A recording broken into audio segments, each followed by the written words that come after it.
예, 오늘 이제 미가서 7장 마지막을 읽게 되겠습니다. 예, 미가 예언서의 마지막 결론을 우리가 이제 읽게 되겠는데요. 우리 서두에서 이야기했는지 모르겠는데 미가라고 하는 이름은 야훼와 같은 자가 누구냐, 여호와와 같은 신이 누구냐라고 하는 뜻을 가지고 있습니다.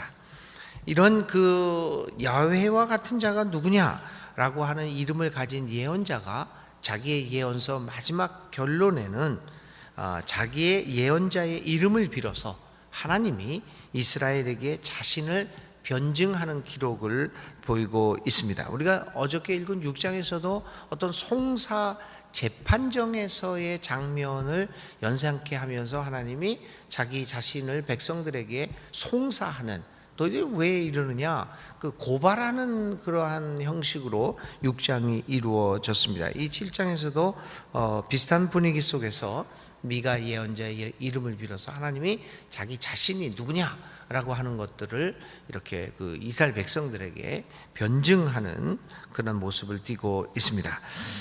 이 7장에 있는 이 문단은 여러 가지로 볼 수가 있는데요. 이제 이 미가서 예언을 결론을 내리면서 큰 절망에 대하여 이야기합니다. 미가는 이제 그 예언서를 끝내면서 야, 이건 진짜 말이 안 되는구나. 이젠 뭐 더 이상 할 게 없다라고 하는 아주 극심한 절망의 순간을 1절부터 4절 사이에 이야기합니다. 그리고 이제 오늘 지금 읽은 이제 14절부터 20절에 마지막으로 이스라엘 백성들에게 희망을 던져주면서 큰 절망을 이야기하고 마지막 부분에 자그마한 희망을 이야기하면서 자신의 예언서를 끝마치고 있습니다. 1절부터 4절의 제목을 한번 달 수 있다라고 하면 이렇게 다룰 수 있습니다. 절망이다. 이 미가는 당시에 이스라엘 사람들을 이렇게 바라보면서 뭐 이렇게 달래기도 하고, 그리고 조금 어떻게 보면 강한 어조로 야단을 치기도 하고, 야, 그래도 하나님께서 돌아오면 너희들을 살려주셔야 할 것이 아니냐라고 호소하기도 하고, 여러 가지 형태로 이스라엘 백성들에게 예언을 전합니다. 그러다가 이 7장에 이르러서서 한마디로 이렇게 얘기합니다. 절망이구나. 이거 어떻게 할 수가 없구나. 이렇게 얘기를 합니다. 그래서 그는 그 자신을 어떻게 표현하냐면요, 열매를 다 거둔 후에 여름 과일, 그리고 무화과나무, 나중에 이제 뒤편에는 무화과나무 얘기가 나오고 포도나무로 비유를 하고 있습니다. 과일을 다 따버려서 아무것도 남지 않은 나무로 비유를 합니다. 그러니까 거기서 아무것도 거둘 게 없는 거죠. 그러니까 완벽한 절망 상태를 얘기합니다.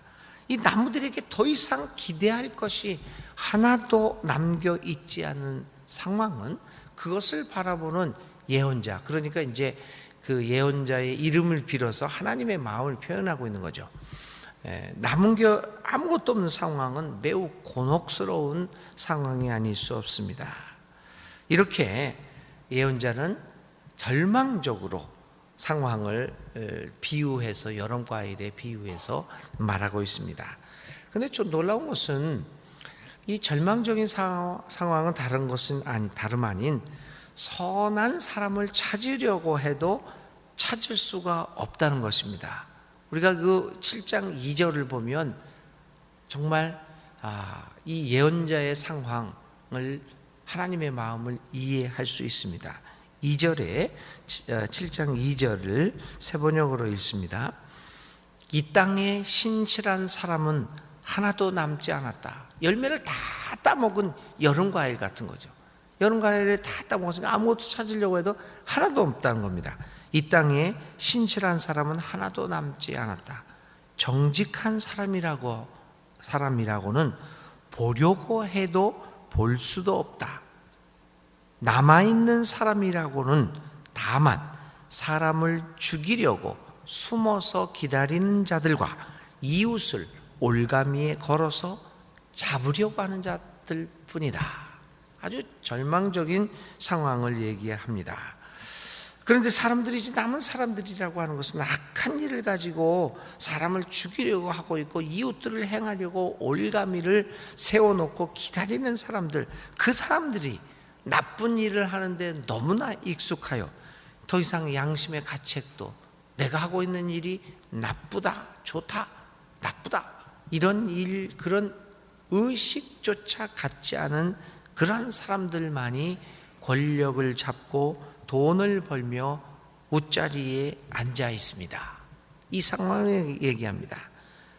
그리고 또 한편으로는 남은 사람들은 악한 사람들만이 성공하고, 또 세상은 이러한 사람들을, 이렇게 해서라도 성공한 사람들을 부러워하며 오히려 우러러보기도 합니다. 이런 상황을 예언자는 더 이상 견디기 어려워서 너무 답답해요. 과일을 다 따버린 여름 과일나무로 비유하고 있습니다. 그런데 이러한 상황이 오늘의 우리들의 상황도 당시의 현실과 크게 다르지 않음을 보게 됩니다. 이러한 오늘 우리의 삶에서 가장 우리가 이렇게 힘들어해야 할 것은 불의한 상황이 아닙니다. 불의한 상황보다 더한 상황이 있습니다. 그것은 이런 모습을 보면서 많은 사람들이 낙담하고 정의에 대한 희망을 포기해버린 상황입니다. 그것이 더 무섭습니다. 악한 사람들이 존재하고 그 사람들이 성공한다는 사실 자체보다 그것을 보면서 정의에 대한 가능성을 잃어버리고 오히려 이렇게 된 바에 저는 악한 사람들을 흉내내어서 우리도 한번 올라가 보자, 우리도 한번 그들처럼 해보자. 그게 그 상황이 더 무서운 상황이죠. 오히려 악한 일을 해서 성공한 사람들을 존경하고 부러워하면서 우러러보고 그들에 대한 비판의 소리를 높이지 못하고 이들과 함께 하면, 그들을 지지하면 혹시 나도 높은 자리에 올라가는 성공을 하지 않을까라고 하는 기대를 갖게 만드는 사회. 아주 묘한 기대죠. 참 묘한 착각을 나로 하여금 일으키게 만드는 이 사회. 이것이 더 무섭습니다. 악은 항상 존재할 것입니다. 아주 그 거대한 악들이 존재할 것입니다. 그런데 그 악을 용납하고 오히려 그 악에게 존경을 보내는 그 상황이 더 무서운 상황입니다. 오늘 우리의 정치에서도 우리나라에서도 이러한 일들이 발생하고 있죠. 한마디 예를 들으면 부자들을, 그 소수의 부자들, 우리가 여기서 얘기하는 부자는 뭐 집 한 채 갖고 있고 뭐 집에 한두 채 갖고 있고 조금 뭐 은행에 돈이 있고 뭐 좀 뭐 1년에 뭐 몇 푼 버는 그런 부자들을 얘기하는 게 아닙니다. 정말 1% 안에 달하는 소수의 부자들이지요. 이 부자들을 위한 정책을 세우는 정당이나 사람들을 누가 지지하고 있냐면요, 경제적으로 하위 계층에 속해 있는 사람들이 지지를 합니다. 표를 줍니다. 그 사실을 우리는 어떻게 설명할 수 있을까요? 은근히 저런 사람들을 지지하면 나도 할 수 있다라고 하는, 오늘 미가가 비판하고 있는 사회 모습을 우리에게서 발견되기 때문입니다. 이러한 사회는 혼란에 빠져들 수밖에 없습니다. 미가는 이 사회를 향하여 하나님의 심판이 임박했음을 선포합니다. 그러면서 하나님의 심판이 임박한 사회는 이러한 전조 현상을 보일 것이다. 5절부터 7절입니다. 서로 믿지 못하는 관계가 될 것이다. 각자 도생이다. 이런 방법으로 살아가는 사회, 악한 사람들이 존경받고 그 사람들을 흉내내고자 하는 이 사회는 결국에는 서로를 믿지 못하는 불신의 세계가 될 것이다. 5절부터 6절은 참 이 말을 읽을 때 참 이렇게 굉장히 마음이 어렵죠. 5절부터 6절에 미가는 이렇게 얘기합니다. 너희는 이웃을 믿지 말아라. 이게 바로 오늘 우리들의 사회를 얘기하는 것이 아닌가. 너희는 이웃을 믿지 말아라. 친구도 신뢰하지 말아라. 품에 안겨서 잠드는 아내에게도 말을 다 털어놓지 말아라. 이 시대에는 아들이 아버지를 경멸하고 딸이 어머니에게 대들고 며느리가 시어머니와 다툰다. 사람의 원수가 곧 자기 집안 사람일 것이다. 이 악이 존경을 받고 있는 사회는 이제부터 각자 도생을 하기 때문에 이러한 불신의 사회가 됩니다. 사람의 원수가 곧 자기 집안 사람일 것이다. 얼마나 비참한 상황입니까? 믿음이 사라진 사회는 하나님의 심판이 임하기 전에 내부의 분열로 스스로 망하게 말 것입니다. 이런 가운데 예언자는 홀로 저항의 목소리를 높이고 있습니다. 바로 거기에서 예언자는 희망을 보고 있습니다. 그래서 14절부터 20절에서 그는 마지막으로 그 저항의 목소리를 높이면서 희망을 보게 됩니다. 그 순간에도 그는 저항을 하면서, 이런 상황에 저항을 하면서 희망의 줄을 놓치지 않습니다. 그는 하나님을 찾습니다. 그러면서 이스라엘 백성들에게 이런 절망적인 상황에서 하나님을 찾으라, 저항하라 이야기합니다. 희망은 사람에게서 오는 것이 아니라 하나님에게서로 오는 것임을 그는 확신하기 때문에 그는 저항의 목소리를 높이면서 희망의 줄을 갖고 있습니다. 오늘 우리들도 그래야 합니다. 절망적인 이 순간에도 예언자의 목소리를 통하여 들려오는 하나님의 메시지를 들을 수 있어야 합니다. 그리고 이 세계에, 이 나라의 구원을 위하여 하나님께 간절히 기도해야 합니다. 그리고 하나님의 뜻을 맞추어 행동해야 합니다. 왜냐하면 오직 구원과 희망은 하나님께 달려 있음을 확신하기 때문입니다. 이렇게 절망적인 상황을 얘기하면서 미가는 마지막으로 14절부터 20절에 기도와 찬양을 드림으로써 오늘 자신의 예언서를 마무리합니다. 그러면서 이 예언서의 마지막 결론은 기도와 찬양으로 마무리합니다. 하나님의 심판함에서 앞에서 떨어야만 했던 사람들, 그러나 죄를 뉘우치고 하나님께로 돌아오는 사람들에게 구원의 약속을 주시는 하나님, 이러한 구원과 해방을 경험한 사람들은 하나님께 감사와 찬양을 돌리지 않을 수 없습니다. 놀라운 하나님의 역사 섭리를 경험한 사람들은 절망 중에서도 찬양을 올립니다. 구원의 약속을 믿으면서 말입니다. 그래서 14절에 미가는 하나님께 이 절망적인 순간에 기도합니다. 그게 바로 오늘과 같은 상황에서 살아가고 있는 우리들에게 우리들이 하나님께 드릴 기도의 내용입니다. 그런 기도를 드릴 때 이 절망적인 상황에서 우리는 희망을 볼 수 있습니다. 지난 1월 16일 정광훈이라는 사람을 강사로 모셔서 저 부산에서 부울경, 울산, 경남 그 지역에 유명한 목사님들이 큰 교회 원로 목사들이에요. 호산나 교회, 부산의 큰 교회거든요. 또 수영로, 여러분들이 다 목사님이죠. 다 은퇴하신 원로 목사들이죠. 여러분들이 다 즐겨 듣던 설교들입니다. 다 참 위대하다. 그렇게 다 우리 많은 사람들이 했던 목사들입니다. 그 호산나 교회 최 목사, 그다음에 여기 그 수영로 교회 정무슨 목사, 주일학교 큰 대성공을 했다 그래서 마치 그냥 전설처럼 사람들에게 추앙받던 사람들, 그런 사람들 중심에서 정강훈 해다가 시국 기도했는데 무슨 구원과 뭐를 위한 기도했는데 이런 백스터 거기서 했는데 4,000명이나 모여가지고 가득 입추의 여지가 없었다고 합니다. 그런 것들을 보면서 우리는 어떻게 이렇게 진리가 왜곡되면서 사람들은 거기에 몰려서 그렇게 할까?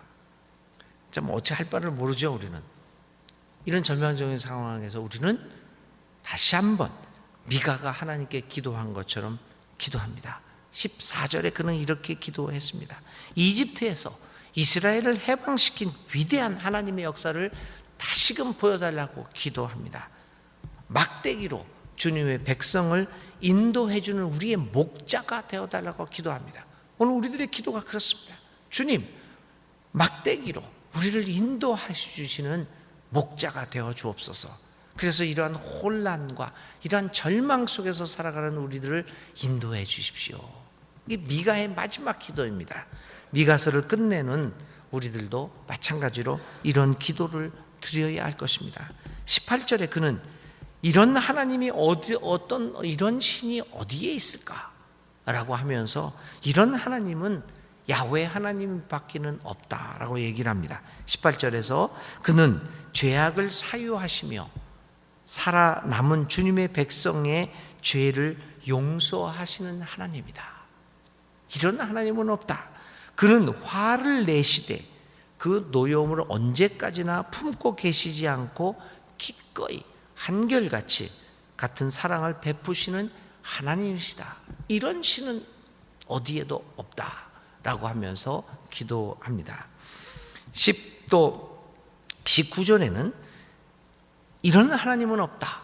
그는 우리에게 자비를 베푸시고 우리의 모든 죄를 그의 발로 밟아서 저 바닥 및 깊은 곳으로 던져버리는 하나님이시다. 이런 신은 없다. 이야기를 합니다.